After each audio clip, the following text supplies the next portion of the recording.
Thanks a lot for coming, everyone. In the back, the sound's okay? Okay, cool.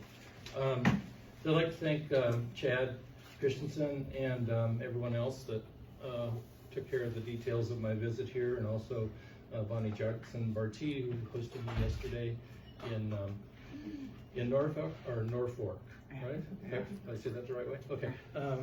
And it's and as you said, it's fun to kind of do things live again. What a concept. So I'm reading from this book, which is a new and selected poems, which basically collects poems from my first 5 books, and then it presents you with some new poems. So I'm gonna pick and choose old poems and then come forward a little bit, and then I'll read even newer poems that weren't in this book. And I haven't scheduled any sort of Q&A for afterwards, but if you have questions, when over at the book table or whatever you want to ask, fire away. And I'm shooting for about 35 minutes or so. So I've got my clock running, so I'm trying to be a good citizen, along those lines. Of course, it's not sitting the right way there, but we'll get it fixed. So I'm going to read from the very first book here, a couple of poems from the very first book, which I am embarrassed to say are over 40 years old, some of these poems. And so I'm going to read you the first poem and the last poem from the first book.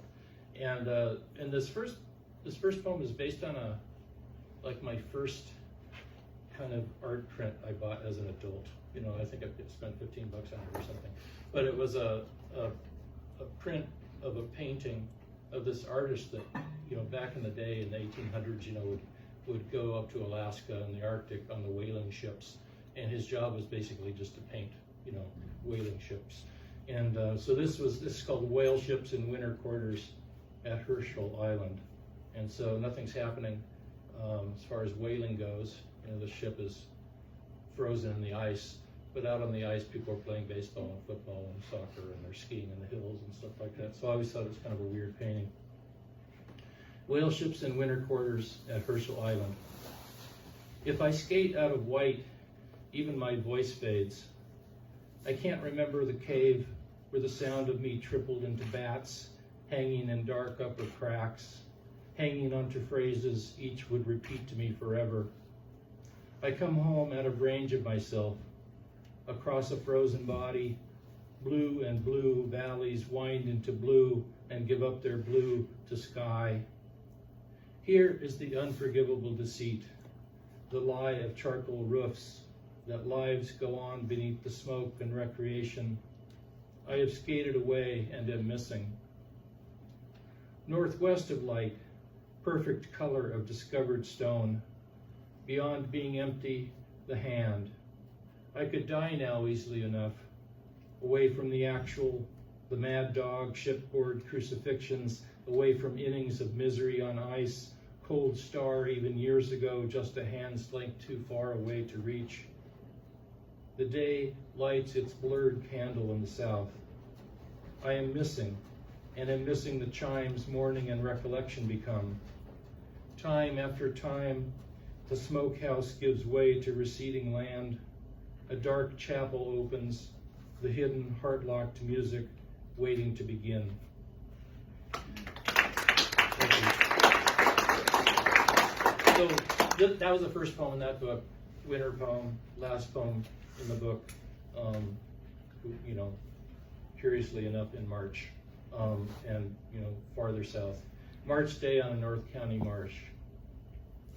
Beyond the common Dowitcher and Wimbrel lies a world come to its end in wet air, alive over the marsh, in yards of tall waves jarring the near beach. Birds dip for shrimp all morning as if their beaks, half submerged, could read the secret life. An avocet wades until its 3 colors double, startle 2 birds apart. One flies like a soul through water deeper than what is here.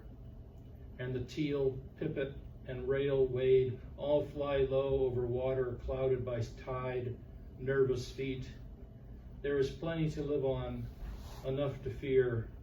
Under the flooded sand, 100 wings practice the close of winter.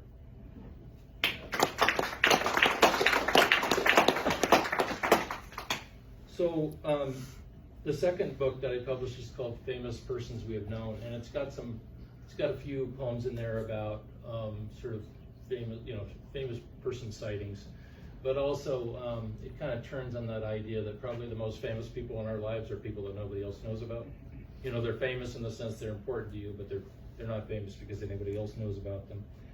And so I told Bonnie I was going to read any of those poems that I read yesterday, but now that I've introduced that book that way, I have to read at least the one poem.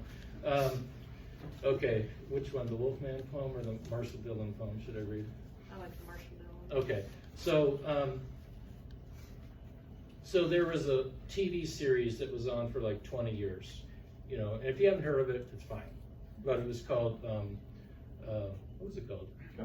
Gunsmoke. And the way that I kind of introduced this poem yesterday was I lived in a town in Southern California that was just a little town. It didn't have any feel, that Hollywood feel that we think about when we look at the TV and we think, oh, that's what LA is like. It was just a little town. But every once in a while you would see somebody that you recognized from a movie or a TV show, and it would kind of blow your mind. So my mom worked at the local hospital, and one day she said, Marshall Dillon was in the emergency room today. He had a skull fracture that he got from surfing. So, so the whole idea that Marshall Dillon, who ran Dodge City, in the 1800s in Kansas, was in real life a surfer, and that he had cracked his head open, kind of blows your mind. And I'm not going to read you this poem, but one of my other encounters was being in a grocery store, being behind this old guy that looked vaguely familiar, and then when he did this monster growl at the clerk, I realized that's the Wolfman, and so it kind of blows your mind a little. It kind of blew our minds, as just being kind of normal kids in a small town when this kind of thing happened. So now I have to find that poem. Oh, there it is. Okay, 91. So the one about Marshall Dillon and Gunsmoke is called Surfing Accident at Trestles Beach. When James Arness fractured his skull, my mom took all the names and numbers. She got the son's autograph, an x-ray tech laying that cracked head down. Sand in his hair turned up as tangled stars, awaiting diagnosis. All around his brain on the light table, a universe held, the victim conscious now in the next room, cracking jokes, asking for Doc and Kitty. He reached for my mom, faked hallucination. He offered to sign his wrecked board, snapped in half and fluttering over tide pools. By the time the on-call came, he'd recited Yeats and Robert Service, lost his balance once, invited everyone to his house, took those loose words back, ordered 10 Shakey's pizzas for the crew. Near as ever after that, Dodge City boiled up once a week, and I watched for the lawman's cracks to show. Would he kiss Chester or take a bribe? Would he turn to gardening?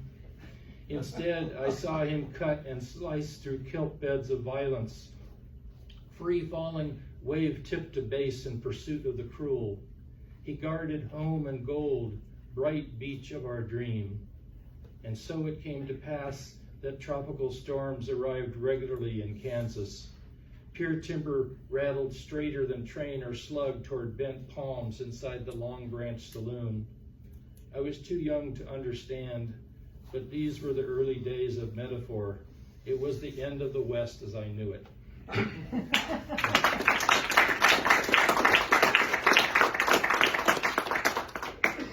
There's also in this book, that has some poems about famous people. Also, kind of has some just really short poems in there, 5 lines long, 6 lines long, and like a lot of my poems, you can tell already, some of them have kind of a narrative element, but some poems I just like to be like little bombs, and if it works, then they explode. If they're duds, then they're duds.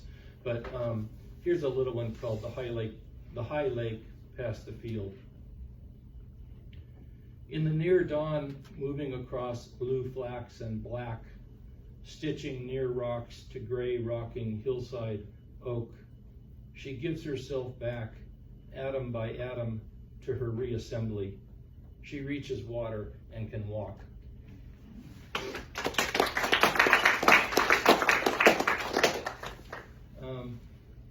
So I grew up in the part of the time in Southern California, part of the time in Montana. So two wildly different landscapes. But I think ultimately that's kind of a good thing. This has some of that first.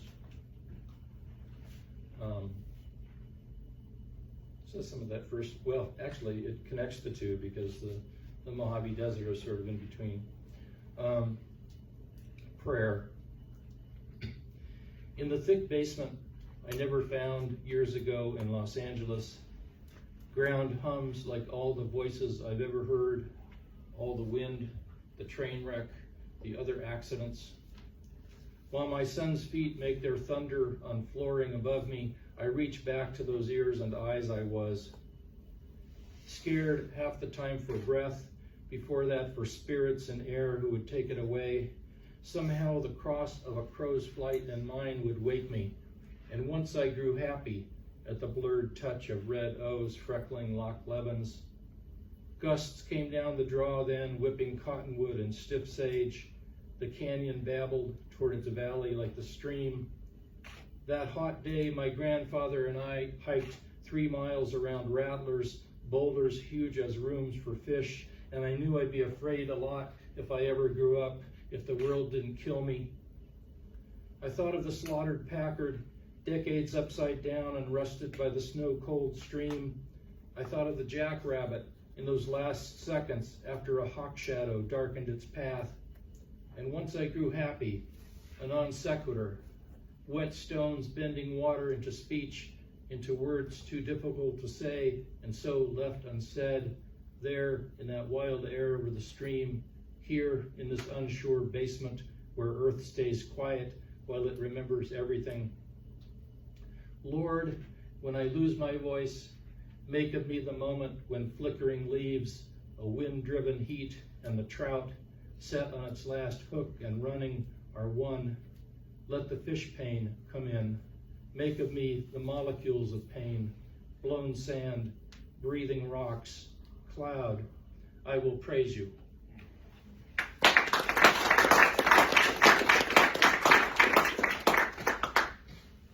And this is another one that I read yesterday. I tried to mix things up today, so I wasn't reading more than 2 poems that I read yesterday. I think maybe it'll turn out to be 3 now. But so I was telling the group yesterday over in Norfolk. I'm saying it. Get there. Okay. That I've always been like, quote unquote, a good citizen. I mean, I vote. I pay my taxes. I do all that stuff. But I don't go to Washington and chain myself to the White House fence, so I haven't crossed that line yet. But this is sort of a fantasy about that. Evening news, and I'm thinking evening news and the nightly news on TV. Evening news. After I jumped in the screen and began marching, shook my fist in Lafayette Park, built my tent, I looked back at you through the lens, touching the rest of the world. I chained myself to a fence and the eloquent sign.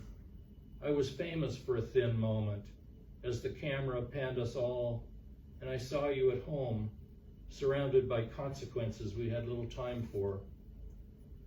Juncos dodged your picture window, diving into mile-wide woods. Indoors you nodded back at me, and a storm came ashore across the whole country, and the power failed. I drank left-handed without you, chains clinking, thermos near empty, the ocean coming down across the whole land, hunting for its candles.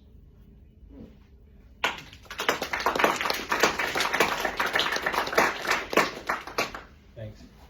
Another little poem.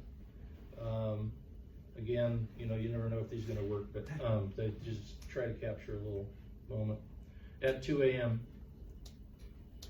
In black, when he settles under the sheets, his wife already hours inside a lonely comma. He listens for his son beyond the wall, the padding feet, the knob turning, the creaking stair down to the sunlight dark of the den, out to the porch, cigarette red under stars, the boy's back flushed to the wood bench as on other nights, as on another night, heart blinking on, off from its tower.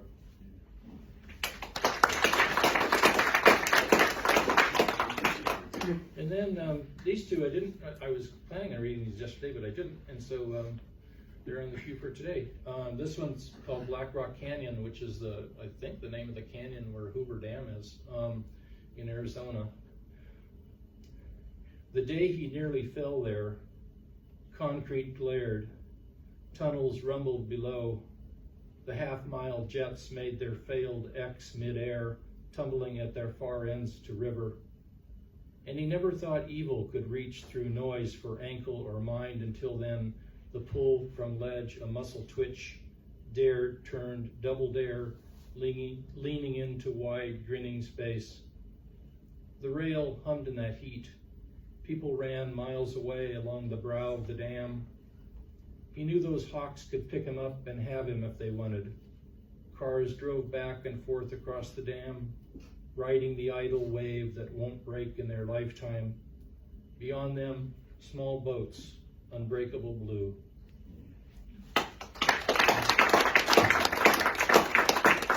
And this is right next to that we were talking about a book, about 10 years old now, and then I'm gonna get the newer poems after this. This one is just, imagine the most desolate part of the Mojave Desert, and you're in the right place. It's called The Next. He parked in the narrow valley beyond Wild Horse, as if pulling past the last sage, around the last moon rock to a curb. He walked fast into the big middle of things before he turned back, remembering to unlock his car, then entered again the edge of a center, advancing as he advanced, lines being drawn even as he hiked, lines he would study like the radii of return. Who but he, or the bug-eating ascetics, would ever come to this blank place to find the moving mouth of God, the X on the sand repeating as he walks toward the next, infinite as the keyboard X he followed one day at work, far from here on some black map.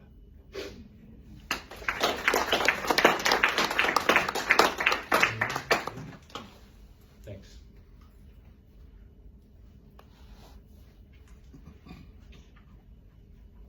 So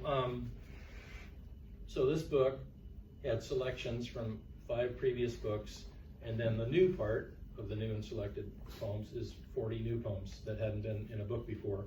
So I'll read you 3 or 4 from that section.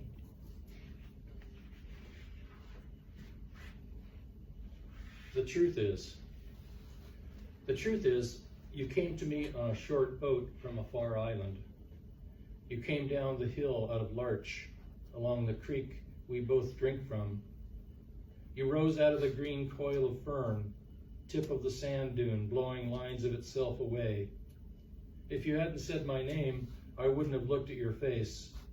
If I hadn't looked, I wouldn't have turned to glass on your desert floor, moss under your quiet violin, trout over your shallows, vole racing across ancient duff ahead of the owl's widening shadow. I wouldn't have known the oar on the forest floor points west, having turned as wood will do, mimicking iron, toward an empty boat, a sea.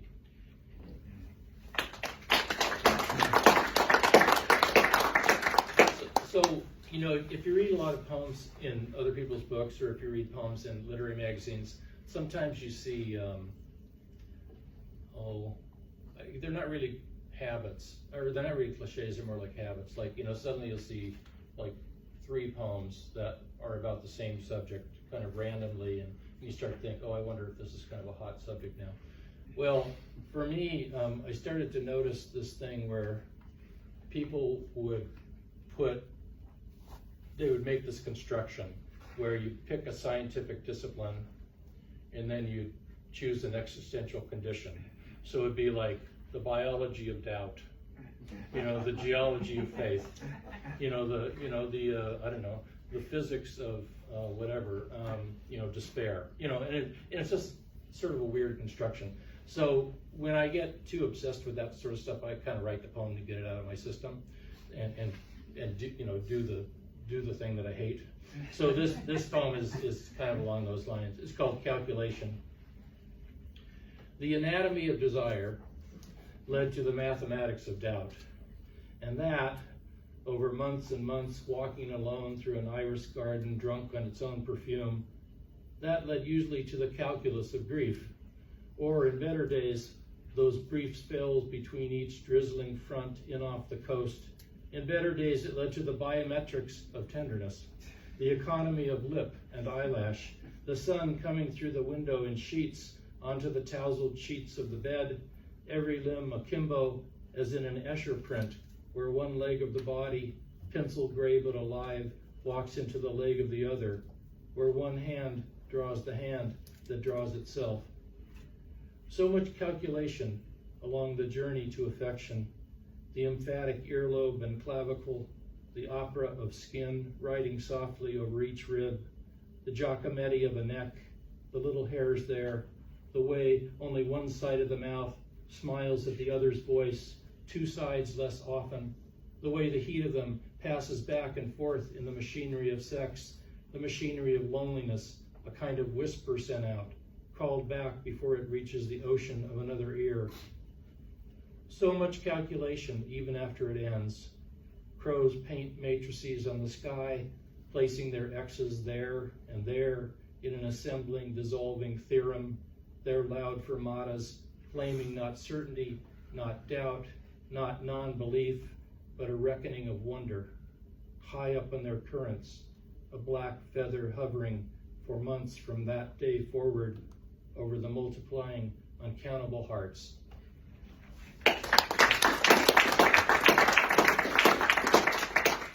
So you can see, I was kind of making fun of that at the beginning, and then the poem took over, which is, the way you want it to happen. It's like, how to read a poem. Every poem begins just before 9 a.m. and never ends, or the other way around, reaching toward us from a place we never knew, stopped dead at our feet here and now, locked in the day. The hardest part is seeing where the dark began or begins to end. All those men, long or fetal, dropping from the sky, all those ashen women running in the street, each human vowel burned, burning or quiet, the sun blazing through every line and tower. No one knows really where light or evil comes from. The moon knocks at smoke like an eye behind the door, an eye trying to get in. All night, tapping grows weaker in the direction of caesura, or the soft turn of the sonnet's 9th line, the poem that will make us love again. It's a sound we might have heard once, less than a heartbeat, a leap, as in the great haiku from hope, or the end of hope, to knowing.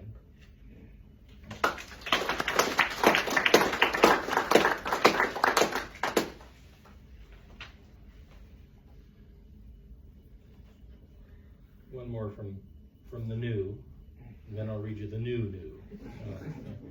The new that haven't been in a book yet. This exposes, if people ask me if I write prose poems, the answer is usually no. But when I look at this, and if somebody wants to say it's a prose poem, then that's okay. But it's a little longer, it's a little more, it's one page, but it's, prosier. It's called Memoir. My life isn't that important, but I remember that afternoon seeing you run away and only get so far. You cried on the lawn next to your lawn. The high hedge grew mountainous between them. You'd wrapped your things in a bandana and tied them to the end of a stick. Behind you, the shrub bent with its load of pomegranates. On the ground, one of the globes had torn open, spilling its red tears. I left my Chinese elm and crossed the street to sit down with you. The man who owned that lawn, the man we hardly ever saw, flew a biplane along the coast of North Africa. He smuggled guns for Tunisian rebels. He had ripped off the ears of temporary captors. He had left scorpions in the limp gloves of spies. We wondered if his curtains would suddenly open and we'd see him again at his picture window like that time he sat there all month, his arm in plaster, his forehead stitched, smoking cigarette after cigarette and grinning as he exhaled, grinning as the smoke snaked back into his nose. We lay on our backs, the grass itching our necks. Now there was the sky deep blue with autumn, and now there was the problem of how to go back home.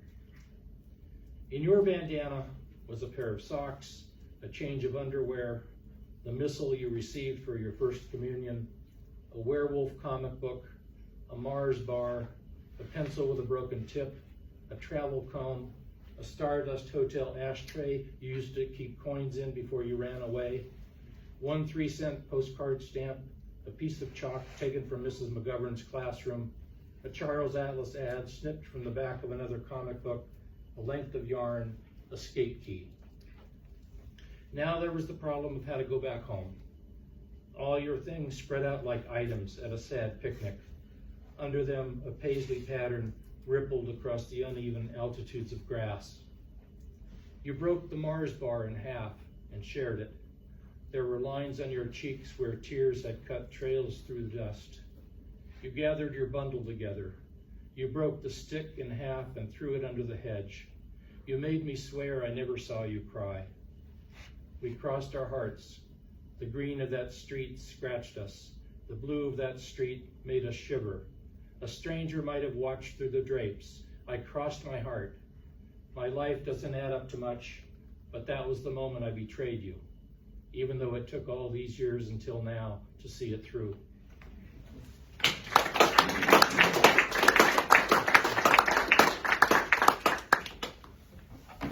So, we're on schedule. So, I read some, the poems I'm reading now are more recent. They haven't been in a book yet.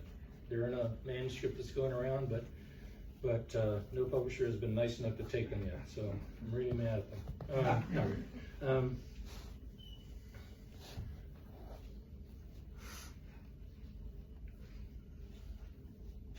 I've been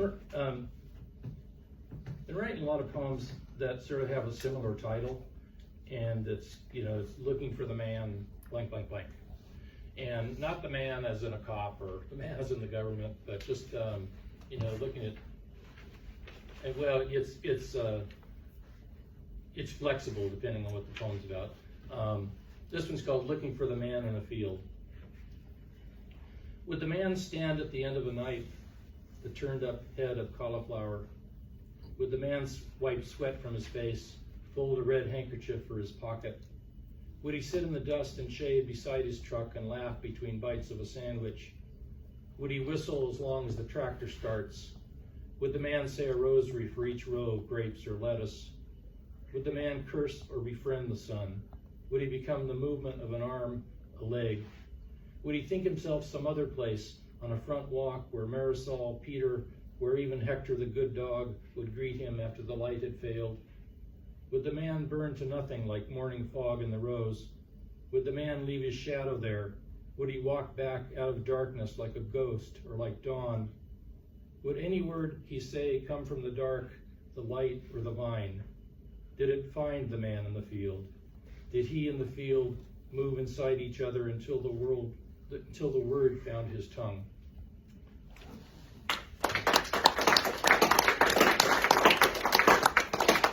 And here's another one that's, again, it's kind of not, it's not very, I guess it's not narrative like some of the other ones. I guess I don't need to give you the preamble, except that there's a little bit of an epithing, like Lucille Clifton used to call them epithings, those little quotes at the beginning of the poem. And this one is called, "To remember is to pass through the heart of those who are absent." And where I heard that was when I was going through this museum in Chile, where it was all about the disappearances during the the regime down there, so it was a real heavy sort of context. But even outside that context, I think it's kind of an interesting idea. So this is called Disappearances. And again, the little epithing is to remember is to pass through the heart of those who are absent. Disappearances.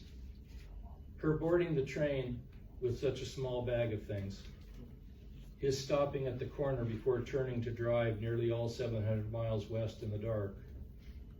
The salmon landed, their last silver dances on the boat deck. The swallows and finches that have stitched our skies. The look at your mouth, not seen for years now, even though we have rarely been apart. The willow the creek bent around. The Chinese elm, center mast of those last months in Los Angeles. Silences of my grandfather, meaning a new death had arrived, and the luck. Silences of my grandmother, meaning the suffering of the body would stay, and the grace. Silences of my mother, meaning shame that never left, new joy she never felt deserved.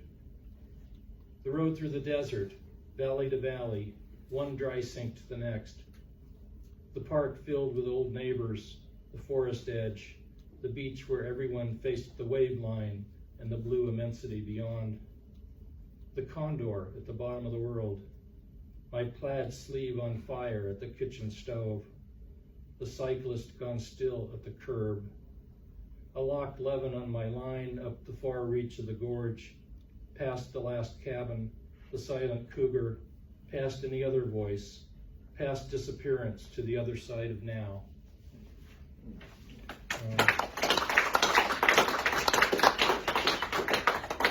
When I went to South America, I went with my friend who is a painter, and he brought some painting students with him, and I brought some creative writing students with me, and we all tried to make art when we were going to different places down there, and I've been writing about some of Brian's paintings for many years, and not I don't necessarily expect you to envision the painting as I'm reading this poem to you, but only to know that it was kind of triggered by something else.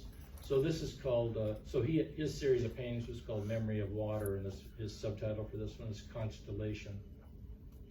The death of a star trails its light all these billions of years, only to find a human drawing lines pulse to pulse to build beast or archer. We would make a story to see through the night. Each stringed thing would wait for extinction to find it, to undress mythology and belief. In no time, not a thing would remain but Leviathan, commanding the great curved deep, and above it, the face of the waters, and across that, the first breath moving again.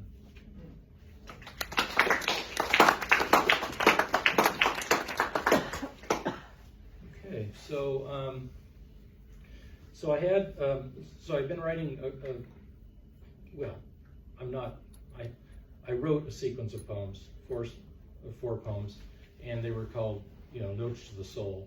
And I read the fourth one yesterday, so I'm going to read the first one today. First set of Notes to the Soul.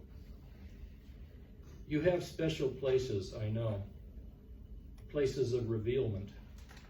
On the lake, 2 miles from shore, leaves will laze away south. Whole trunks of larch will have spilled from the river to settle on their slow way to the catchment above the dam at Polson. We wait for kokanee to dance their dying on the slick deck of this boat to feed us. I've been your easy garment, your glove, your apparent stride. I parted air ahead of you, accepted the body's humiliations. I wanted to ask, were you there? In what disguise? Inside the whirlwind in Bakersfield. I pulled at the shoulder of Highway 99 and could not breathe, was wheezing, was smothering in sand. I cried out, what mask will turn monochrome in danger? Or crossing the summit outside of Butte in my distress, or driving northeast to Havre, 30 below, the meteor burning across the Rocky Boy reservation. Or at the birth of my son, making the grand or simple meal, uncomplicated loaf of bread. Last sentence I say to my mother days before she passes, I want to know your whereabouts in those moments, what promise you keep, friend who sticks closer than a brother. And then 3 others that I'm not going to read. I'll read. I think 3 more. Subtraction. On warm days, I sit on the top step and watch cars and the dog walkers go by. Sometimes a wave, sometimes a hello. Mostly I disappear behind the plantain lilies. They're green with shade, without ambition. They thrive when paid no attention. Neighbors blocked from here curse the deer who sail up the ravines each morning to breakfast on their plants.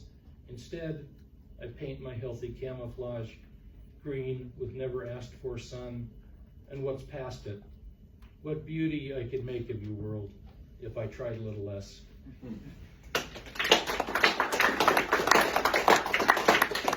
So, I seem to be coming back to the desert a lot. This poem's called Tonopah, which is, actually, I think Highway 6 goes through here somewhere, right? Doesn't it? A little farther south?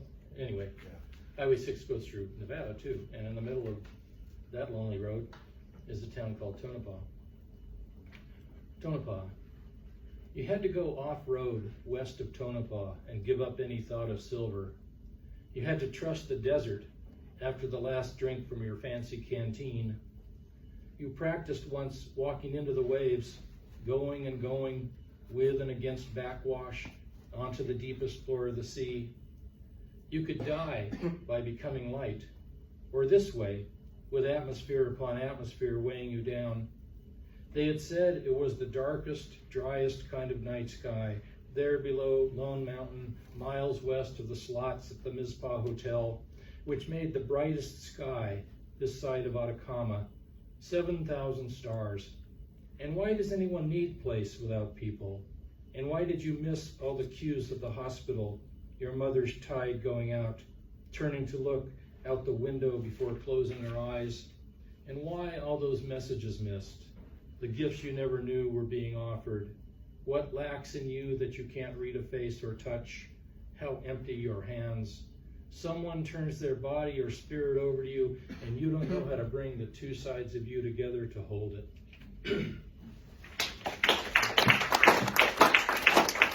So, thanks again for coming and hanging in there. Be happy to talk to you afterwards. Books for sale if you're interested. This last one is called, just back again to that trip that where I took students to South America. We would give them prompts, go out and do this and paint, go out and do this and write. And then we would try to do the prompts too. So the prompt for this poem and the prompt that we would give students, one of the prompts was, before you say anything in the morning, collect an image from the sky, collect an image from the ground, and think about something your hand would remember. So this is called The Sky, the Ground, the Memory of the Left Hand. My grandmother saw animals in the clouds. I saw them too, especially when I sat light enough on her lap on bright white drives through desert or along the green Idaho bench. I leaned back into her chest, and though I didn't think this then, we saw everything with the same 2 eyes, the same heart beating. I saw age spots on the back of her hand. Sometimes I heard a rasp to her breath. Just outside the window, I saw the road shoulder blur to gray. And when my grandmother saw a horse, an actual white horse, that rare visitation deep in Timothy or sage, she wet a fingertip on her right hand with her tongue and made a small wet circle in the lifeline of my left. My grandmother brought her fist down on my palm to stamp it. Give me good luck, she said, as she had been taught years before by someone I had never met, train conductor or washerwoman. There is so much the strong hand must do in a day or through a life. All the left needs to do is remember. Thank you.